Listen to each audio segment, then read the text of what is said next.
वो नाकाबिल लोग काबिलियत की बात करके देश के सरकारी संस्थानों में ऊपर जाके उनको पहले वो घाटे में पहुंचाते हैं, उसके बाद उसको बेच देते हैं ताकि SC ST OBC के बच्चे सरकारी नौकरी में ना आ पाए। कि उपवर्गीकरण नहीं होना चाहिए, इसलिए नहीं होना चाहिए क्योंकि आप नौकरियां खत्म कर चुके हैं। ये तो आपने हमें लड़ाने के लिए किया है, लेकिन अगर वो फीस तो बढ़ाती जा रही है पढ़ाई की, उनकी पढ़ाई का इंतजाम कर नहीं रहे, पैसे का इंतजाम कर नहीं रहे कि वो बच्चे डिग्री ले पाए। और फिर आप कह रहे हो कि भाई कुछ जातियां पिछड़ गई जिनको हक नहीं मिला। जातिवादी मनोवादी सोच वाले लोग बैठे हैं, वो लोग बहुजन समाज के लोगों को न्याय देना नहीं चाहते। ये बात सबको समझ आ जानी चाहिए। तो हमारे लोग जब तक सुप्रीम कोर्ट हाई कोर्ट में जज नहीं बनेंगे तब तक हमारे लोगों को न्यायालयों से भी न्याय की उम्मीद बहुत कम है। लगभग 14,000 अनुसूचित जाति के सफाई कर्मचारी हैं, लेकिन जनरल कैटेगरी के लगभग 18,000 सफाई कर्मचारी हैं। बहुत ही लंबे और मजबूत संघर्ष की जरूरत है,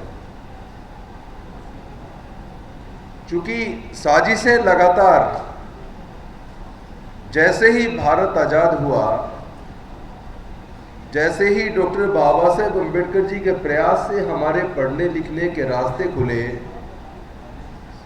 सरकारी नौकरियों के रास्ते खुले, संसद और विधानसभाओं में, जिला पंचायत में, नगर निगम में जाने के रास्ते खुले, वैसे ही तमाम बहुजन समाज को रोकने के षड्यंत्र भी चालू हो गए।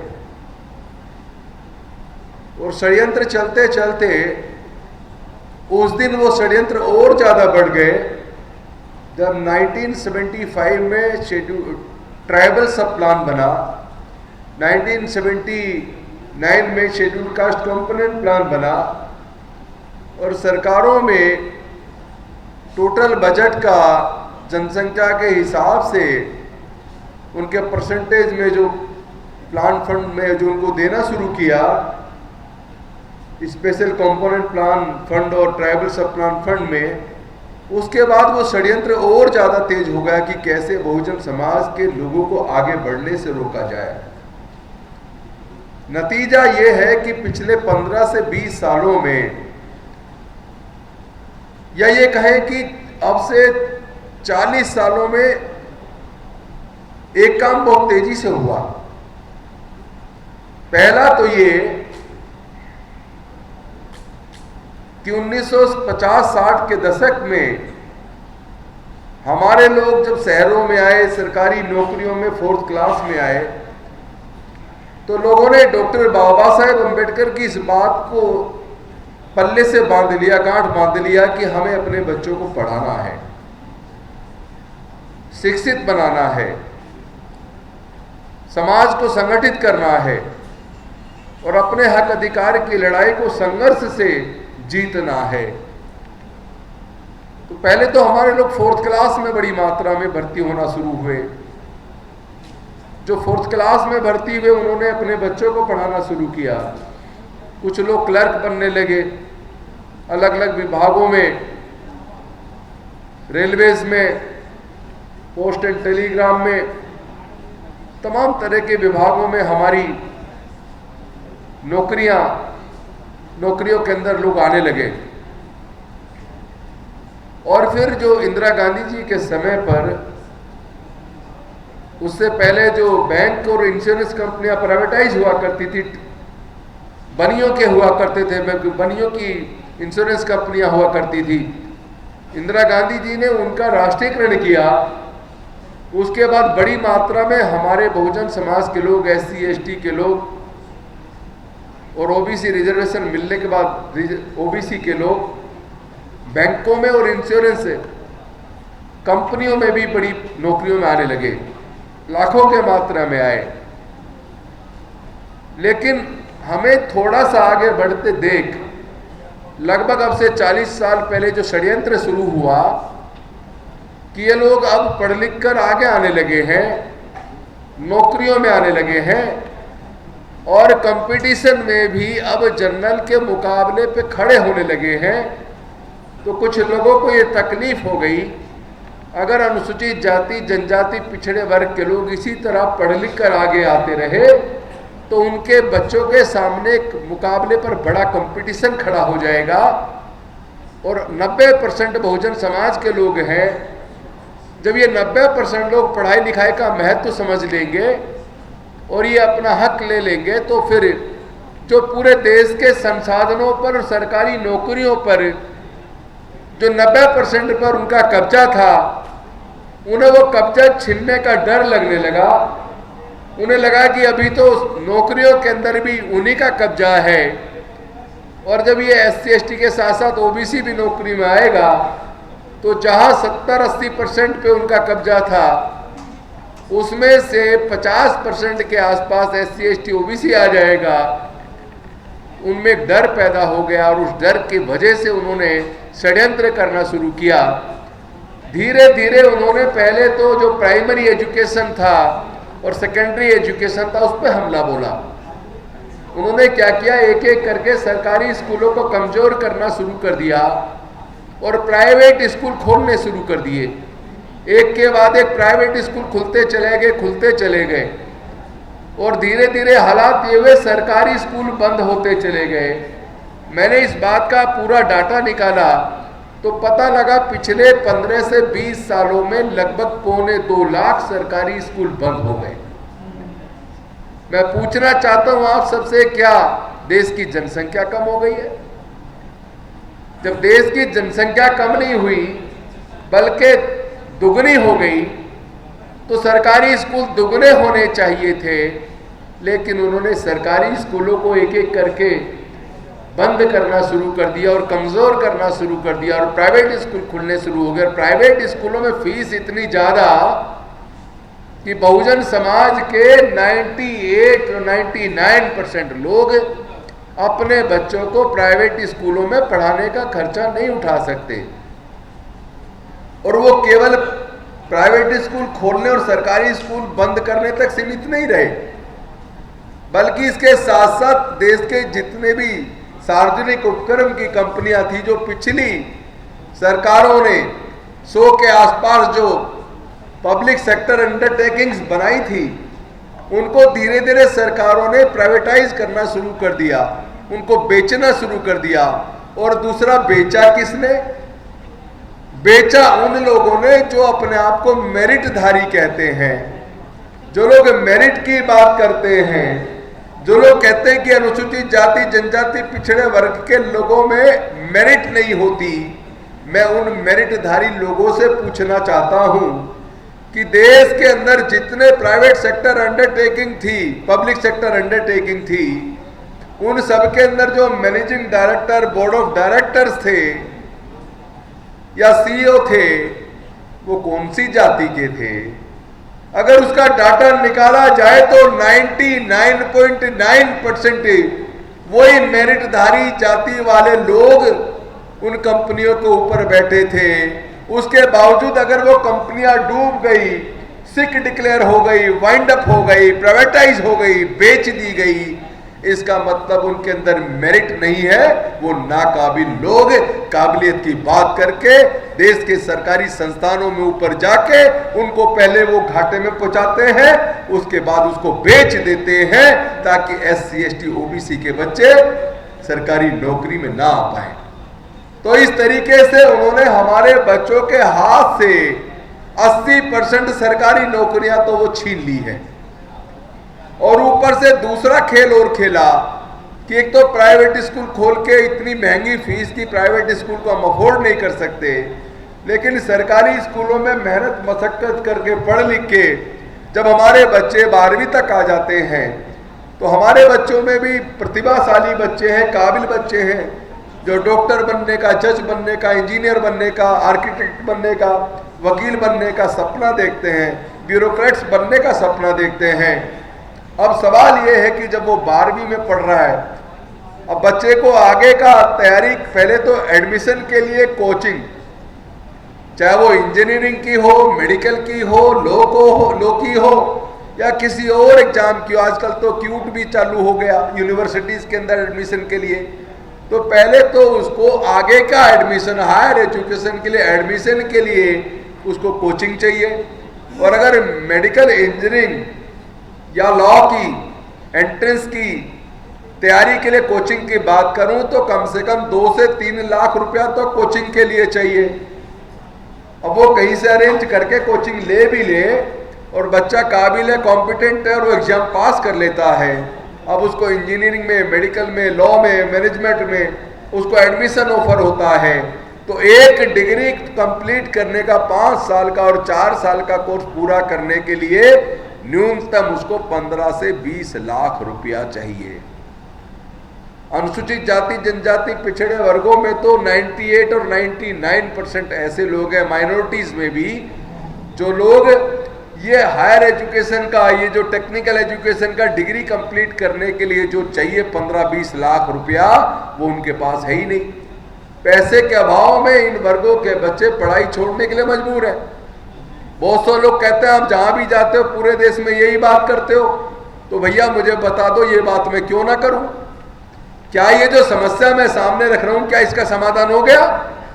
अगर समाधान नहीं हुआ तो जब तक समाधान हो नहीं जाता, जब तक सत्ता से, सरकारों से समाधान करवा नहीं लेते, तब तक ये बात पूरे देश में बार बार मैं बोलता रहूंगा और तब तक बोलता रहूंगा जब तक अनुसूचित जाति जनजाति पिछड़े वर्ग के लोग और अन्य जाति के भी जो गरीब लोग हैं, जो हायर एजुकेशन का खर्चा उठाने में सक्षम नहीं है, जब तक ऐसे गरीब बच्चों की पढ़ाई का इंतजाम सरकारें ना कर दें, तब तक मैं लगातार बोलता रहूंगा, पूरे देश में जाकर लोगों को जागरूक करता रहूंगा।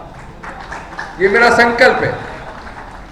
अब कुछ लोग कहते हैं कि भैया ये जो अभी जजमेंट आया 1 अगस्त 2024 को माननीय सर्वोच्च न्यायालय के द्वारा, कि भाई कुछ लोग इसका विरोध कर रहे हैं, कुछ लोग समर्थन कर रहे हैं। मैं एक बात पूछना चाहता हूं कि जब उन्होंने सारी सरकारी नौकरियां ही खत्म कर दी हैं, तो फिर ये जजमेंट से निकलने वाला क्या है? मैं एक डाटा आपको बताऊंगा, आप चौंक जाएंगे। 2001 में भारत सरकार की जितनी नौकरियां हुआ करती थी, उनमें से 70% सरकारी नौकरियां खत्म हो चुकी हैं 2021 आते आते। अब तो 24 चल रहा है, तो 70% नौकरियां तो वो पहले ही खत्म कर चुके, क्योंकि उन्होंने इंडियन रेलवे ज्यादातर बेच दिया। पहले कभी कभी कई साल में कोई रेलवे एक्सीडेंट सुनने को मिलता था, लेकिन अब तो हर दूसरे तीसरे दिन रेल एक्सीडेंट या पटरी से ट्रेन उतर गई, हर दूसरे तीसरे दिन मिलता है। पहले एक रेल एक्सीडेंट होने पर रेलवे मंत्री इस्तीफा दे दिया करते थे, और आज इतने सारे रेलवे के एक्सीडेंट हो गए, गाड़ी पटरी से उतर गई, कहीं कुछ हो गया, और रेलवे के मंत्री को शर्म भी नहीं आती इस्तीफा देने, तो बहुत दूर की बात है।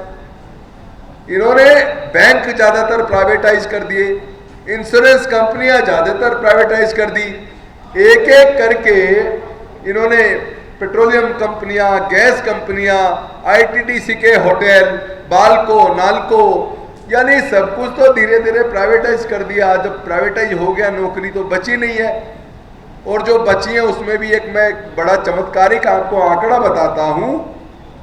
हरियाणा के, मैं हरियाणा का आपको वो देता हूं एग्जांपल, उसी से पूरे भारत की तुलना कर लीजिएगा, क्योंकि अगर मेरे पास डाटा पूरा है, लेकिन एक एक स्टेट का बताऊंगा तो उसमें तो कई घंटे चाहिए, आप भी कहेंगे कि वो इतना टाइम नहीं है, हॉल का भी कुछ टाइम होगा खाली करने का, तो मैं केवल एक स्टेट से पूरे देश की तस्वीर सामने रखूंगा।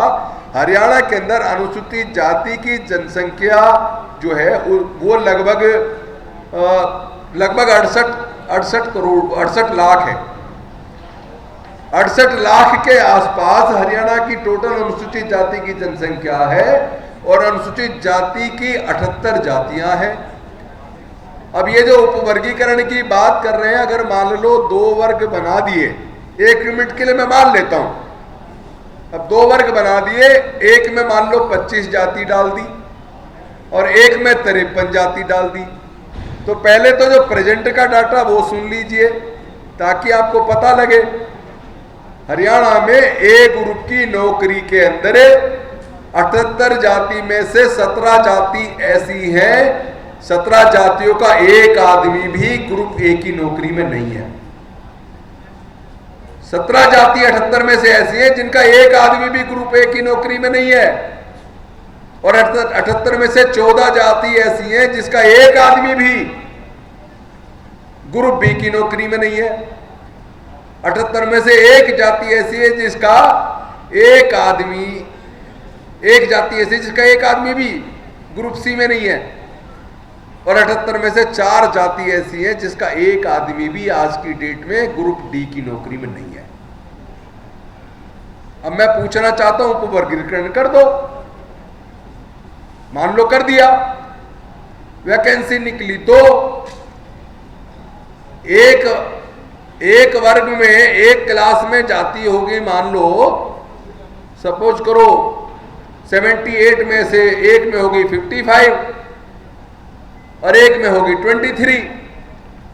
वैकेंसी निकली एक।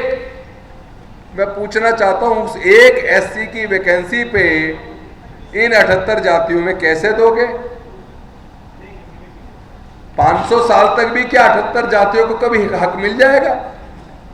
दूसरी बात, अगर मान लो इंजीनियर की वैकेंसी जूनियर इंजीनियर की निकली, जिसके लिए इंजीनियरिंग में ग्रेजुएट चाहिए, अब जिन जातियों में अभी तक एक भी इंजीनियरिंग ग्रेजुएट नहीं है और आगे इतना महंगी शिक्षा की पैसे के अभाव में और संभावना भी नहीं दिख रही कि इंजीनियरिंग ग्रेजुएट हो जाएगा, बताइए क्या आने वाले 200 साल में जाके भी कभी उस जाति से कोई इंजीनियरिंग ग्रेजुएट जब नहीं होगा तो वो क्या जेई बन पाएगा? भाई आप सीधा सीधा सवाल जवाब देखिए, ये तोड़ने की साजिश। हम क्यों बार बार कह रहे हैं कि उपवर्गीकरण नहीं होना चाहिए? इसलिए नहीं होना चाहिए क्योंकि आप नौकरियां खत्म कर चुके हैं। ये तो आपने हमें लड़ाने के लिए किया है, नौकरी देने की इच्छा नहीं है आपकी। अगर आपकी नौकरी देने की इच्छा होती और आप उपवर्गीकरण की बात कर रहे हैं तो उससे पहले इस बात का इंतजाम करते कि जिन जातियों के पास, जिन लोगों के पास अपने बच्चों को टेक्निकल एजुकेशन, हायर एजुकेशन करने के लिए पैसा नहीं है कि वो बच्चों को पढ़ा सके, तो पहले तो वो सरकारें उन जातियों के बच्चों के पढ़ने का फीस का इंतजाम कर दे, उनकी कोचिंग का इंतजाम कर दे। तब तो लगेगा कि सरकारें ईमानदार हैं और वो इन वर्गों को वास्तव में उनका हिस्सा देना चाहती है। लेकिन अगर वो फीस तो बढ़ाती जा रही है पढ़ाई की, उनकी पढ़ाई का इंतजाम कर नहीं रहे, पैसे का इंतजाम कर नहीं रहे कि वो बच्चे डिग्री ले पाए, और फिर आप कह रहे हो कि भाई कुछ जातियां पिछड़ गई जिनको हक नहीं मिला। हम उपवर्गीकरण इसलिए कर रहे हैं ताकि जिनको नहीं मिला उनको मिल जाए। तो मैं ये पूछना चाहता हूं, अगर वो बच्चा उस तरह की जो रिक्विजिट क्वालिफिकेशन है किसी पर्टिकुलर पोस्ट की, अगर उस क्वालिफिकेशन को वो अर्जित ही नहीं कर पाता तो वो बच्चा उस एग्जाम में बैठेगा कैसे? और बैठ भी जाए, मान लो कहीं से कर्ज करके उसने क्वालिफिकेशन लेके वो उसने अर्जित कर ली, एग्जाम में भी बैठ गया। अब एग्जाम में तो कोई जाति देख के एग्जाम पास करेगा नहीं, उसमें तो रिटर्न एग्जाम पास करना पड़ेगा। और ऊपर से अगर 2 वर्गों में बांट दिया और एक वर्ग में 23 जाति होगी, एक में 55 हो गई, तो वैकेंसी एक है तो कोई एक ही तो निकलेगा। उपवर्गीकरण होने के बाद भी उस वर्ग में से कोई एक ही तो निकलेगा, बाकी जाति तो फिर भी वंचित रह गई। इसका मतलब सरकारों की नीयत उनको हक देने की नहीं है, बल्कि उनको आपस में लड़वाने की है। और एक और मजेदार डाटा बताता हूं भारत सरकार का। भारत सरकार की नौकरियों में जो स्वीपर की नौकरी है, सफाई का काम करने वाले स्वीपर की नौकरी है, वो नौकरी 2001 में जितनी थी वो घट के 60% कम हो गई, 40% बची है। और उस 40% नौकरियों में लगभग 14,000 अनुसूचित जाति के सफाई कर्मचारी हैं, लेकिन जनरल कैटेगरी के लगभग 18,000 सफाई कर्मचारी हैं। 18,000 जनरल कैटेगरी के सफाई कर्मचारी हैं, लेकिन सफाई का काम वो 18,000 नहीं करते जो जनरल कैटेगरी के हैं। सफाई का काम जो 14,000 अनुसूचित जाति के सफाई कर्मचारी की पोस्ट पर है वो करते हैं। यानी कि अगर टोटल पोस्ट सफाई कर्मचारी की सारी जोड़ के अगर मान लो 39,000 हैं तो 39,000 लोगों का काम 14,000 लोग कर रहे हैं।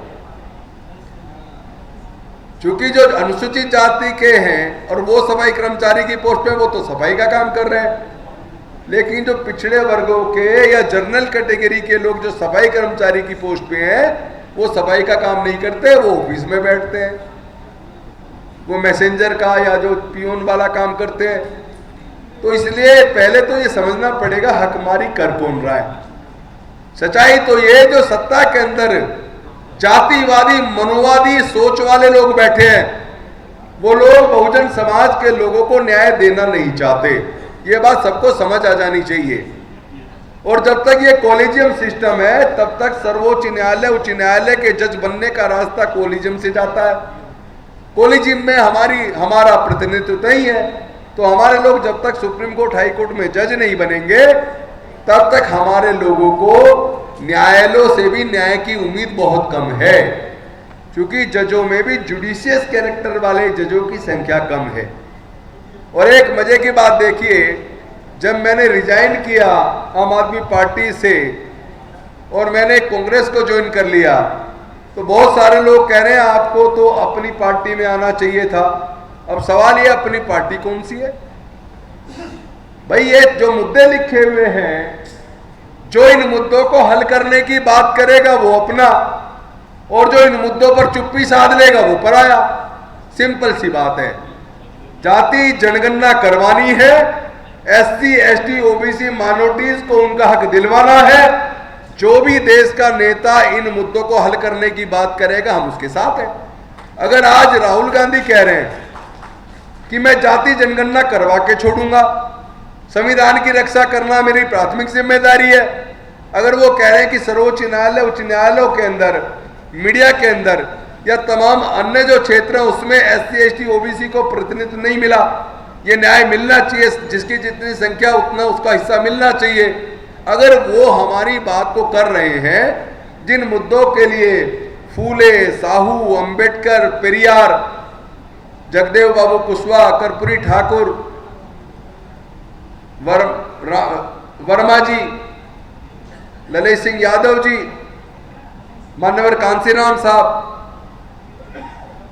लालू यादव जी, मुलायम सिंह यादव जी, बहन मायावती जी, जिन मुद्दों के लिए लड़ती रही, लेकिन वो मुद्दे आज सोल्व नहीं हो रहे हैं, और अगर मान लो राहुल गांधी कह रहे हैं हम इन मुद्दों को सोल्व करेंगे, तो भाई हमारा मकसद विचारधारा का है।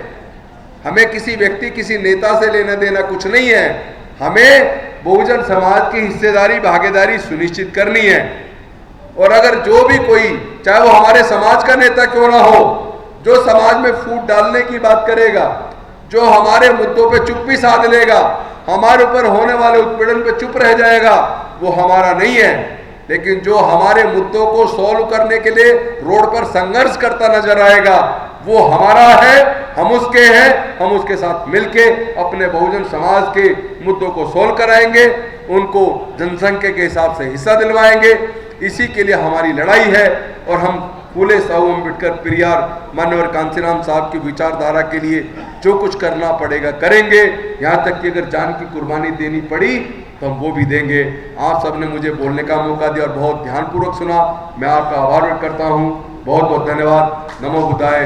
जय भीम, जय भारत, जय संविधान। नेशनल दस्तक की आपसे गुजारिश है कि अगर इसको बचाना चाहते हैं तो नेशनल दस्तक को सब्सक्राइब करने के लिए रेड कलर के सब्सक्राइब बटन को दबाएं, फिर बेल आइकन की घंटी दबाएं। नेशनल दस्तक को बचाने के लिए बहुत जरूरी है कि हर खबर को शेयर करें, लाइक करें, कमेंट जरूर करें।